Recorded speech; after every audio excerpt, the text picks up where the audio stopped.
मैं इस घर को ही वृद्धाश्रम बनाऊंगी। अब यहाँ तुम्हारे जैसे स्वार्थी बेटे और बहू नहीं रहेंगे। सरस्वती भूख से परेशान हो गई थी। सुबह से मालती ने उसको खाने के लिए कुछ भी नहीं दिया, क्योंकि सुबह नाश्ते में उसने आलू के पराठे बनाए थे और अब वह भी खत्म हो गए थे। इसलिए सरस्वती दोपहर के खाने की राह देख रही थी, पर मालती ने सुबह पेट भर के नाश्ता किया था, इसलिए वो दोपहर का खाना नहीं बनाने वाली थी।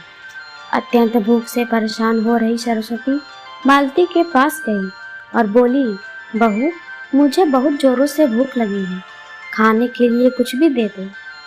सरस्वती का कहना सुनकर मालती मुंह टेढ़ा करके बोली, दिन भर सिर्फ आपको भूख ही लगती है, दूसरा तो कुछ भी काम नहीं रहता आपको। उस टेबल पर चने रखे हैं, वही खाकर पानी पी के सो जाओ। आज दोपहर को मैं मेरी फ्रेंड के साथ बाहर जाने वाली हूँ, इसलिए खाना तो रात को ही बनाऊंगी। यह सुन के सरस्वती का मन उदास हो गया। फिर सरस्वती धीरे से बोली, तू कहे तो मैं खुद के लिए कुछ बना लूं? मालती गुस्से से बोली, एक व्यक्ति के लिए खाना बनाओगी क्या आप? सोचकर मालती किचन में गई और उसने फ्रिज में रखे हुए बासी चावल निकाले। अचार के साथ वह चावल एक थाली में परोसकर सरस्वती के आगे रखकर बोली कि खा लो। ऐसा कहकर पर्स लेकर मालती घर के बाहर चली गई। चावल फ्रिज में रखे थे, तभी भी वह खराब हो गए थे, उनसे गंदी बदबू आ रही थी। सरस्वती ने गुस्से से वह चावल डस्टबिन में डाल दिया। इसके बाद उसने दाल चावल निकालकर अपने लिए गरम गरम खिचड़ी पकाई और पुदीने की चटनी के साथ खाई और सब बर्तन घिसकर किचन साफ किया और चुपके से अपने रूम में जाकर सो गई। मालती ने भले ही खाना पकाने से मना किया था, पर यह घर उसका भी था और वह खुद का खाना खुद बना सकती है। दूसरे दिन सुबह सरस्वती अपने रूम में बैठी थी, उतने में उसका बेटा रमेश उधर आया और बोला, माँ, आजकल महंगाई बहुत बढ़ गई है, मुझे घर खर्च चलाना भी बहुत कठिन हो रहा है, ऊपर से पापा की 13वीं पर भी बहुत खर्च हुआ। माँ, मैं सोच रहा था कि एक रूम किराए पर दिया जाए, घर का किराया आने पर घर खर्च में थोड़ी मदद होगी। सरस्वती बोली, बेटा, तुझे जो ठीक लगेगा तू वही कर। उसके बाद रमेश गला साफ करके हुए बोला, माँ, तेरा रूम खाली कर दे और नीचे के छोटे रूम में शिफ्ट हो जाए। उस छोटे रूम में टॉयलेट और बाथरूम नहीं है, तो उसे कोई किराए पर नहीं लेगा। सरस्वती चौंक गई और बोली, पर वह रूम छोटा है और वो तो स्टोर रूम है, मैं उधर रहूंगी तो टॉयलेट बाथरूम कैसे जाऊंगी? रमेश बोला, माँ, तू आंगन के टॉयलेट में जाया कर, तू तो घर ही रहती है ना। जिसको हम रूम किराए पर देने वाले हैं उसको तो सारी सुख सुविधा चाहिए ना। वैसे भी यह रूम भी बहुत बड़ा है, पापा के जाने के बाद तुझे इतने बड़े रूम की क्या जरूरत है? सरस्वती कुछ क्षण शांत रही और सोचने के बाद बोली, टेरेस पर जो रूम है वह भी हम किराए पर दे सकते हैं, उस रूम में सब सुख सुविधा है। उस पर रमेश बोला, नहीं माँ, वह रूम हम किराए पर नहीं दे सकते, वह अपने मेहमानों के लिए रखा है। तुझे तो अच्छे से पता है कि मालती के मायके वालों का आना जाना चालू रहता है, इसलिए एक्स्ट्रा रूम मेहमानों के लिए रखना पड़ेगा। सरस्वती सब समझ गई थी कि बेटे ने तो उसका ही रूम किराए पर देने का निर्णय लिया है, क्योंकि वह बुढ़ापे में बेटे और बहू पर आश्रित थी। इसलिए रमेश ने जो कहा उस पर सरस्वती ने ज़्यादा विरोध नहीं किया। उसने अपना थोड़ा सामान लिया और छोटे रूम में शिफ्ट हो गई। उधर पुराने छोटे रूम में उसका जी घुट रहा था, तब भी वह वहाँ उस रूम में दिन काट रही थी। नया किराएदार आया था, सब पहले जैसा चल रहा था। घर में आए हुए किराएदार का नाम अशोक था, एक एनजीओ में काम करता था। वह हर रोज मालती और रमेश को सरस्वती के साथ कैसा सलूक करते देखता था, वह देखकर उसको बहुत बुरा लगता था। धीरे धीरे सरस्वती अशोक को अपने बेटे जैसा मानने लगी। अशोक भी आते जाते सरस्वती का हाल चाल पूछा करता था और उसका ख्याल रखता था। रमेश और मालती को सरस्वती से कुछ लेना देना नहीं था। मालती बचा हुआ खाना उसके थाली में रखकर जाती और बेटा तो उसकी तरफ देखता भी नहीं था। सरस्वती तो पहले ही समझ चुकी थी कि उसका बेटा अब पहले जैसा नहीं रहा, वह बदल गया है। फिर भी वो आंखें बंद करके किसी पालतू पशु जैसी उस घर में रहती थी, क्योंकि बुढ़ापे में उसको दूसरा किसी का सहारा नहीं था। रोटी के 2 टुकड़ों के लिए उसको उनके सहारे रहना पड़ रहा था। कभी कभी सरस्वती को बहुत रोना आता था। सरस्वती अशोक को अपने मन की बातें बताने लगी। उनके पति की मौत बेटे की लापरवाही से हुई थी, पर वो ज्यादा नहीं बोल पा रही थी। जब पति काम पर जाते थे तब घर में हम दोनों को बहुत मान सम्मान मिलता था।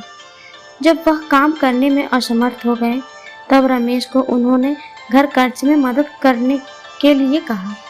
यह बातें रमेश के मन को बहुत लगी। जब तक पति घर चला रहे थे रमेश अपने सब पैसे बचा लेता था, पर अब शर्म से और मजबूरी में उसको घर खर्च चलाना पड़ रहा था।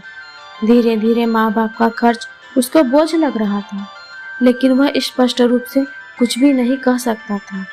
इस बीच पति का स्वास्थ्य बहुत बिगड़ गया और वह चल बसे। डॉक्टर के पास जाने से पता चला कि उनको निमोनिया हुआ था। डॉक्टर थोड़ी महंगी दवाई लिख कर देते थे, तो रमेश पैसे बचाने चाहे, इसलिए रमेश आधी दवाई लेकर आता था। शुरू में पति का स्वास्थ्य सुधर गया था, तब रमेश ने उनकी गोलियां औषधि बंद कर दी थी। पति भी इन चीजों पर ध्यान नहीं देते थे, लेकिन एक रात में उन्हें सांस लेने में बहुत परेशानी हुई। सरस्वती बहुत घबरा गई और वह भाग भाग कर गई और रमेश के कमरे का दरवाजा ठोकने लगी और कहने लगी कि पापा का स्वास्थ्य बहुत बिगड़ गया है, चल हम उन्हें डॉक्टर के पास लेकर जाते हैं। उस पर रमेश बोला, माँ मुझे अब सोने दे, मुझे बहुत नींद आ रही है, हम सुबह पापा को डॉक्टर के पास लेकर जाएंगे। ऐसा कहकर उसने दरवाजा बंद कर लिया था। सरस्वती दिन भर पति के तकिए के पास चिंतित बैठी रही। कभी छाती को तेल लगाकर मालिश कर रही थी तो कभी भाप दे रही थी, पर भगवान को कुछ अलग स्वीकार था। सुबह तक उनकी मृत्यु हो गई। घर में कब्रिस्तान जैसी शांति थी। रमेश रोने का नाटक करने लगा। मालती तो ऐसे रो रही थी कि जैसे उसको वास्तव में ससुर चले गए इस बात पर बहुत दुख हो रहा हो। सबसे ज्यादा धक्का लगा सिर्फ सरस्वती को, पर वह कुछ बोल नहीं पा रही थी।